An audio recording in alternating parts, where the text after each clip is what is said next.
Legislativo da União Europeia aprovou ontem uma série de medidas de proteção para o setor agropecuário do bloco.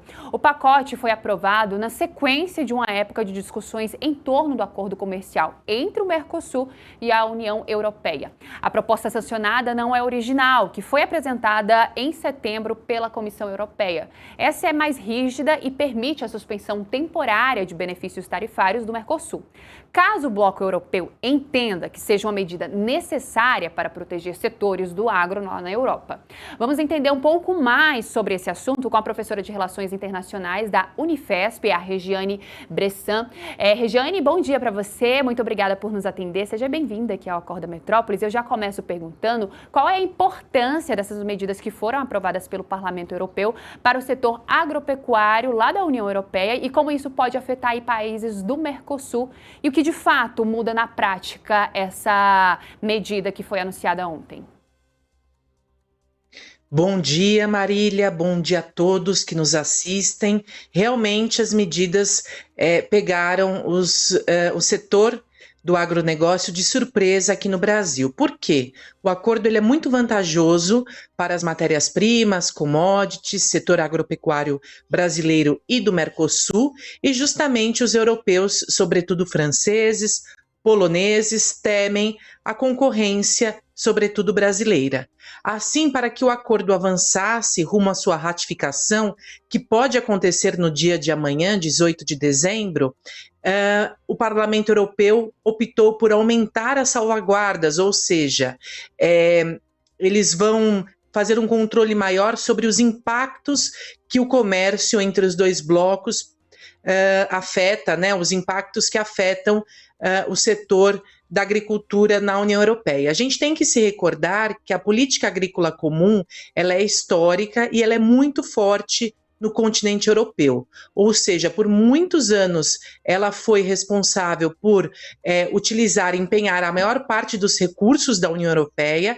Essa política passou por uma reforma na última década e hoje ela vem perdendo força. No entanto, o setor da agricultura, sobretudo os franceses, eles são muito fortes, eles têm uma atuação e influência muito grande em relação ao governo francês. E para que o acordo não perdesse não apenas relevância, mas chance de não ser ratificado nesta semana, o Parlamento Europeu optou por fazer alguns ajustes, algumas modificações para tentar a ratificação no dia de amanhã. Lembrando que, se o acordo não for ratificado agora, é possível que esse acordo, que tem mais de 25 anos de negociação, ele seja cancelado, ou seja, os países desistam após tantos anos de negociação. A assinatura já foi feita em 2019 e agora estaríamos no momento de colocá-lo em prática. Professora, a gente vem acompanhando esse assunto há bastante tempo, né? Esse acordo, se sai, não sai, a gente chegou até a ter ali o presidente Lula tentando intervir também. E agora com ele, né? A gente vê a França e a Itália não quererem avançar com esse acordo por medo de perderem a competitividade no setor agrícola. E o presidente Lula já pressionou esses dois países para aderirem a esse acordo. Queria que a senhora pudesse fazer uma avaliação que falta para a França e também para a Itália poderem adotar essas medidas. A partir do momento que a União Europeia ratificar o acordo, todos os países, os 27 países europeus, estarão inseridos nessas novas tarifas, ou seja, praticamente uma tarifa zero. No entanto, a gente não pode se esquecer que isso é gradativo, os países terão vários anos para se adaptar a esse livre comércio. Como a União Europeia, assim como o Mercosul, são blocos econômicos, ou seja, são processos de integração, eles negociam em conjunto.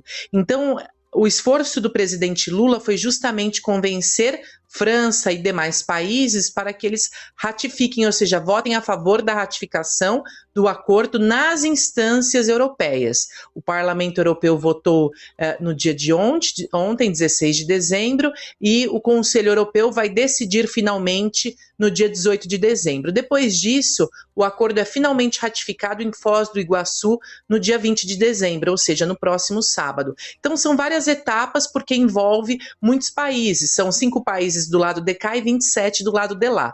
No âmbito da Europa, é preciso dizer que dos países que vão votar amanhã, os 27, nós temos que ter a aprovação de 15 países, pelo menos, e esses 15 países representando 65% da população europeia. Ou seja, a gente está trabalhando com esses números, fazendo os cálculos, entendendo que existe grande possibilidade de ratificação no dia de amanhã, ainda que a França vá pressionar hoje para que o acordo seja prorrogado, ou seja, que essa decisão seja postergada, o que realmente é um problema, porque perde o fôlego e o Brasil deve passar a presidência pró-tempore do Mercosul para o Paraguai nesse sábado. E aí o Paraguai pode pautar outros temas relevantes para se discutir no âmbito do Mercosul. De que forma essas medidas elas acabam influenciando todo o calendário político para a assinatura final do acordo entre esses blocos?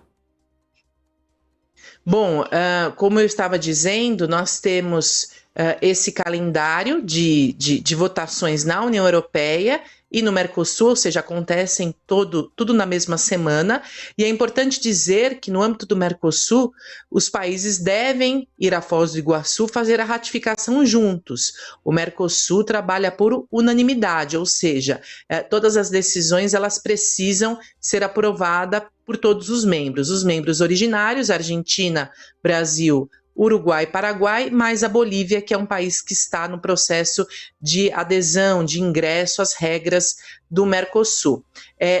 No sábado, o Brasil passa a presidência pró-tempore para o Paraguai e, claro, aí fica mais difícil para que nós consigamos liderar a ratificação desse acordo.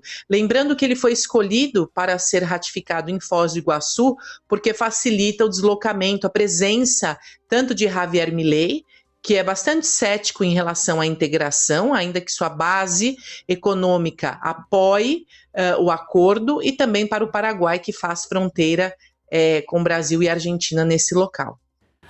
Professora, eu queria que a senhora pudesse fazer uma avaliação desse trabalho que foi feito pelo presidente Lula, né, à frente desse bloco nesse período, se foi positivo e quais pontos foram positivos e o que poderia ter sido melhor. O presidente Lula atuou muito bem com todo o apoio do Itamaraty, ou seja, dos diplomatas brasileiros, que são muito bem preparados. Aliás, o Lula conta também com o seu vice-presidente, Geraldo Alckmin, em muitas negociações, ele que é o ministro do MIDIC, ou seja, nós temos uma equipe política, tanto do Executivo, MIDIC, por exemplo, quanto do Itamaraty, que também representa o Executivo, todos trabalhando para que o acordo seja ratificado em ambos os lados, porque ele tem que ser ratificado pelos dois blocos. Houve muito empenho do governo brasileiro. É claro que as questões ambientais são muito sensíveis, não apenas ao Brasil, mas sobretudo aos demais países do Mercosul, que têm uma legislação ambiental mais frouxa, mais incipiente, ou seja, nós não conseguiríamos atender a todas as exigências ambientais se a pauta do meio ambiente estivesse no âmbito do comércio desse acordo, e nós conseguimos, no ano de 2023, ao fazer a revisão do acordo, transportar a pauta ambiental, a agenda ambiental para a arena da cooperação no âmbito do acordo, ou seja, a gente alivia a questão ambiental, mostrando para a União Europeia que nós precisamos muito mais de apoio para conseguir adotar as medidas exigidas pela União Europeia em relação ao meio ambiente, do que uma contrapartida comercial. Houve bastante empenho, portanto, do governo brasileiro para a ratificação do acordo.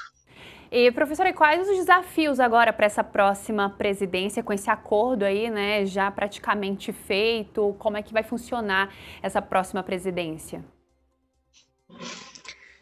Bom, se o acordo for ratificado, é muito importante que tanto os países europeus quanto aqui no nosso lado, do Mercosul, adotem as medidas de adaptação a esse livre comércio.